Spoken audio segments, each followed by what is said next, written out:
Hey everybody, it's What's Up Mike. Today we're talking about confrontation with people around social distancing and coronavirus, and also the way I've seen some people react versus others has permanently affected my opinion of them.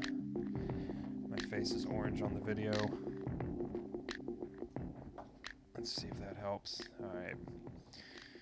So,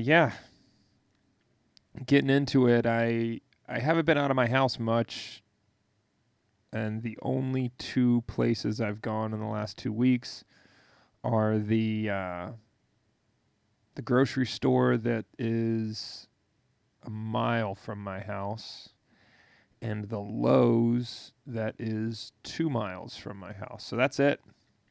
And I'm making it out of the house for a Lowe's, then to the grocery store, and then home trip about once a week. Usually that trip's on a Saturday, and there you have it. That's my whole schedule for physical movements for the week. But in the trip to the grocery store, every single time I've gone, I've had to ask at least one person to give me some space, please. And it's always a weird, reaction or confrontation, but I'm surprised that so many people are still resistant to the basic stuff, right? Like, and what I'd call the basic stuff is the standard social distancing, give somebody some space, don't leave your house if you show any symptoms whatsoever. That's the basic stuff. Maybe I don't even add wearing a mask into that basic stuff because, for the most part, I mean, not everybody has access to masks, and you shouldn't be ordering N95 masks anyway. So the mask thing is going to vary regionally as well. I would bet that more liberal areas politically are going to have a higher instance of mask wearers. Um, you know. Anyway, maybe I'm just making that up, but and I don't really count wearing a mask as the basics. Just the social distance. Just give somebody 6 feet of space, and limit how much you leave your house, as much as you can feasibly, and don't go anywhere if you have symptoms. And it's surprising me how many people still resist those really basic things. I don't know. It's weird. But people are all up on my ass every single time I take a trip to Harris Teeter, and I feel like I essentially get dry humped at Lowe's. And it's, come on. Like, that's outrageous at this point when people get close to you or put their hands on you in public. Normally putting your hands on a stranger for any reason whatsoever is it's a bold move. The tap on the shoulder, tap someone on the arm kind of thing to get their attention, that's about the limit of what's socially acceptable under normal circumstances, I think. I can't imagine much more physical contact being normal or acceptable in, like the examples I gave, a trip to the grocery store, to Lowe's. And so but now when the advice is to not go within 6 feet of anyone who's not in your immediate family unit, the people who live in your house, not go within 6 feet of those people. That's the advice. And a woman puts her whole hand on my arm to get my attention at the grocery store. Like, come on. And usually I've got the noise canceling AirPods in when I'm shopping. Usually I'm like distance from the world. I'm just not looking for social interaction at the grocery store. And I didn't have the headphones in. Still whole hand. Not even the tapped. It was whole hand on the shoulder. I was like, I mean, I recoiled like it was like she'd touched me with something hot, you know, uh, just because I was not expecting any physical contact at the grocery store, you know, much less so than normal. I don't know how much. Anyway, and most of the time when I give the person like, hey, could you give me some space, please?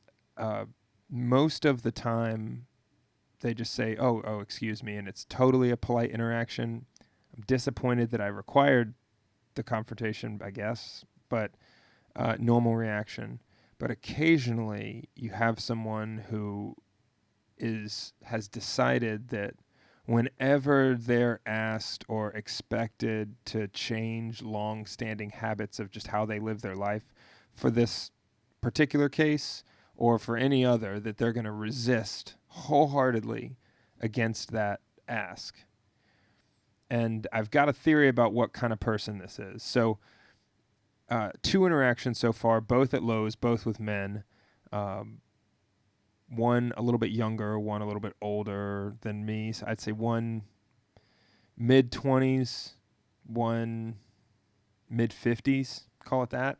And walked and got close and stood close, and I kind of moved away, and then they kind of moved. I don't think they were purposefully trying to be close to me, but they just the way we moved in the aisle, it was more than one instance of them physically getting close to me. And on the second time they did that after I moved away, you know, the first time they got close to me, I just kind of moved away and just looked at something else. And so both times I said, sorry, could you just give me some space?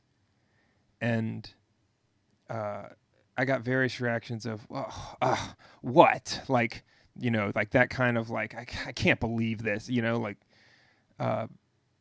purposefully confrontational around the subject of the standard social distancing guidelines.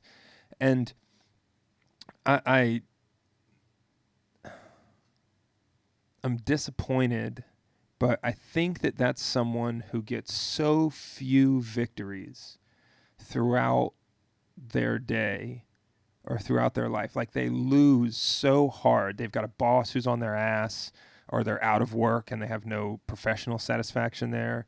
You know, their job is much more stress and shitty experience than it is victories or positive experiences. Family life's probably not that great.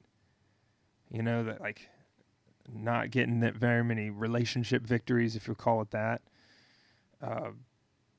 You know, that type of person is the person who looks for these confrontations in order to get that little victory in the aisle at Lowe's.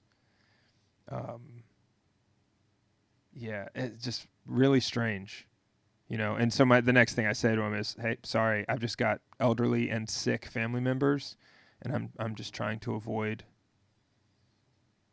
contracting this, you know, virus in any way possible."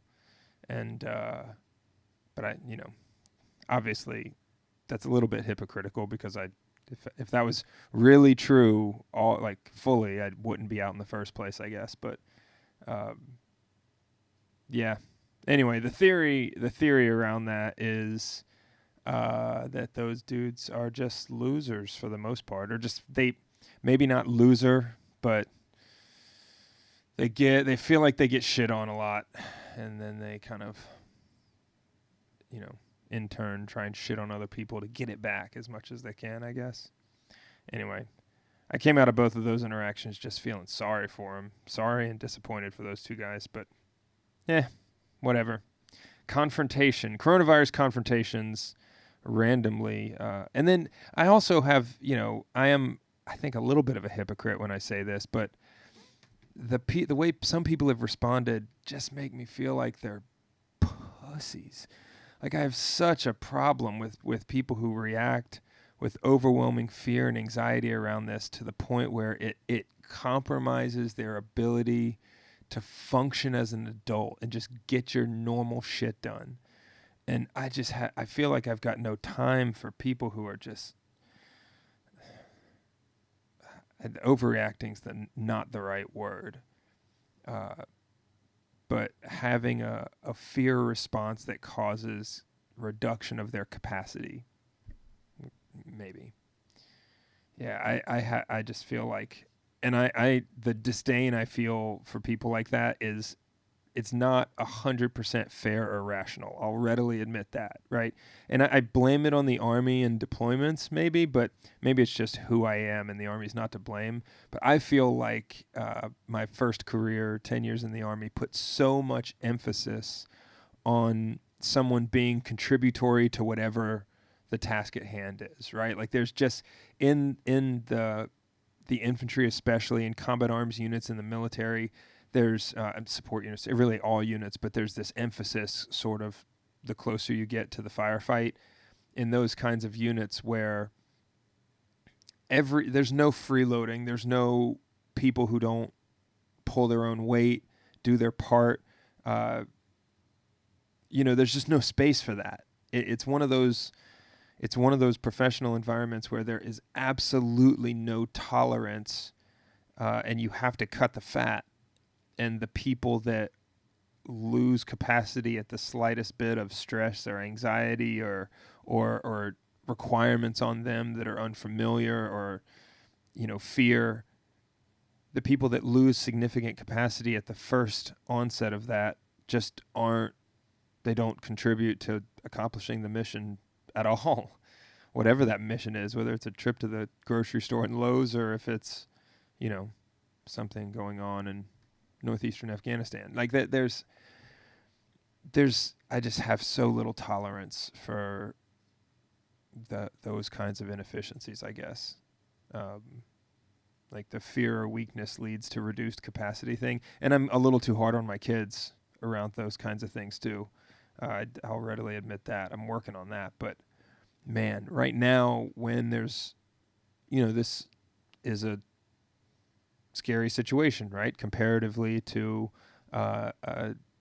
cyclical types of natural disasters like hurricane season is coming up. We live in Charleston, South Carolina.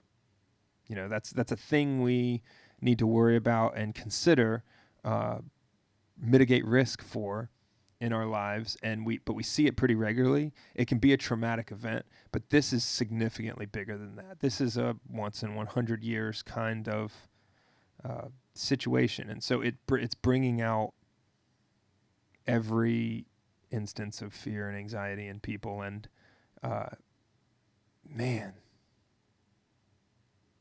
disappointed in some folks, or at least maybe I just know more about some people. Thankfully, everyone at work or that works for us and my partners seem to just be killing it.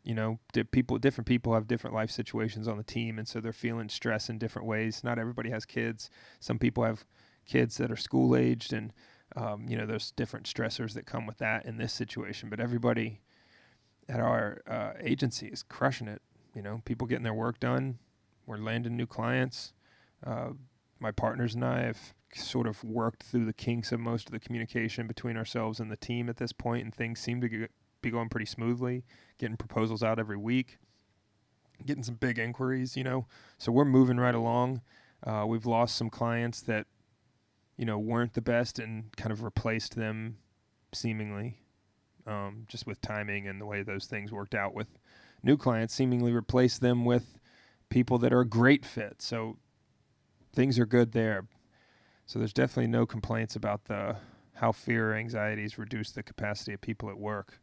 It's just the standard bumps in the road of the transition to everybody working from home. But yeah, so we killed it there. But man, in other areas, just see some pussies out there. Shit. But hey, I've also been pretty impressed, friends that work in healthcare who have perspective, broad perspective on this, and have, are contributing to every relationship that they have by, voicing and kind of showing their perspective on the situation. Impressed by some of the people who have had what seems to be a logical approach and haven't just, avoided reducing their own capacity because of that, but actually help build other people up around them. It's cool to see. Um, you know, we're moved into this new neighborhood. We've only been here for 6 weeks. This kind of situation has sped some of our relationship development up. We're keeping appropriate social distance, but we have a little happy hour probably once a week in the cul-de-sac where everybody comes out and spaced out, pretty well, 8 or 9 people total. But, um, you know, meeting the neighbors, I think, and developing the relationship and getting to know each other quite a bit faster than we would have if everyone was, doing their normal pattern, their normal habits, normal routines. That's kind of neat. So there's been some folks that have responded in a more balanced and measured and I guess appropriate way than I expected. So that's kind of cool to see that in them. So, with the negative side of the asshole dudes in Lowe's who were seeking out every confrontation around being asked to adjust their habits and follow some pretty basic social guidelines, all the way to people who've responded with, what seems like great risk mitigation, shifting gears professionally in order to kind of accommodate the situation, but also like seen some folks start side projects and really get after it and put a bunch of effort into building something new because their day job and the income from that could be at risk soon. And you see people who just wallow in self-pity and worry and wonder if they're going to get laid off. And then you see the other people who continue to go to work and get the job done, but also start something on the side and look at creative opportunities that come from situations like this, bringing something new, a product or a service to market, helping companies that have to make an adjustment be able to do that. That's one of the things we're doing, is trying to help restaurants who need to change and add functions for mobile ordering and delivery pickup stuff into their website when they're traditionally just not that kind of restaurant. We're trying to help people through stuff like that. Other businesses who have had to open up new lines of communication through digital avenues because most of their business was previously done face-to-face and word of mouth. Well, face-to-face and word of mouth has slowed down quite a bit. And so we're trying to help people through those transitions. And because we've got some knowledge and experience, we've been able to see some growth and business development in this time period by actually helping people. It doesn't feel like we're taking advantage of a situation. So, I see quite a few folks out there who are able to pivot and change their efforts dynamically with the situation, whether it's with their business, the way they go to work and contribute to their organization, or by starting a side project or new line of business or whatever it is. It's kind of neat to see a lot of that. We work with a bunch of small businesses, so we get the chance to see that kind of over and over, depending. And then we see some people who just try and cut costs by hiring cheaper, less experienced people. They look to weird places to cut costs, and those, instead of trying to pivot and grow, they cut costs, they reduce operations, they just effectively react to the situation, the constraints of the situation, by getting smaller within those constraints, instead of looking for avenues to either get out from under those constraints or follow those constraints. But a new line of business is much less limited by that situation. Yeah. It's eye-opening. It's helping us filter our set of clients and understand who are the right people and who we want to build real relationships with as we go forward. And really exciting prospects that would be really fun projects for us have come through. And we know that these are people who are pivoting, trying to build something, build a foundation when money and loans are easy and cheap to get. Build something big at an opportunity when the market's in a really volatile situation. We've seen some folks come through as prospects and like impressed with their business and their idea or their goal, but also projects that to us look awesome, well within our capability, like perfectly lined up with what we do. And also they have budgets that we're excited about, partly because obviously the revenue is good for us, but people who have some vision put money into places that support that vision, and and they're ready to go. They've got a budget that'll actually get shit done. And so projects like that are fun because it's people who are thinking dynamically and trying to adjust quickly and grow a business in this situation. And those are the only people that we're seeing come through the door with inquiries, obviously. But that specific type of person is exactly who we want to be working with. So, yeah, seen a lot more of that shit at work. So that's fun. Maybe that kind of is a healthy counter to the the couple of people I opened the podcast with. But yeah, so we'll see. I think the number of confrontations around basic social distancing guidelines are going to go down the further we get into this. I still think we're on the front end. We have not reached the midpoint of the stay-at-home orders. I very much doubt I'll be going back into the office anytime in April for sure, but I don't think we'll be going back to the office until the first week of June at the absolute earliest. So yeah, the more we get into this, the less we're going to see the folks that are socially resistant. Because frankly, they're going to know somebody who dies from this. And I think that's what it's going to take for people to kind of get on board, all kind of be on the same team and be on the same page with this and move forward a little bit more effectively. So, yeah, thanks for hanging out.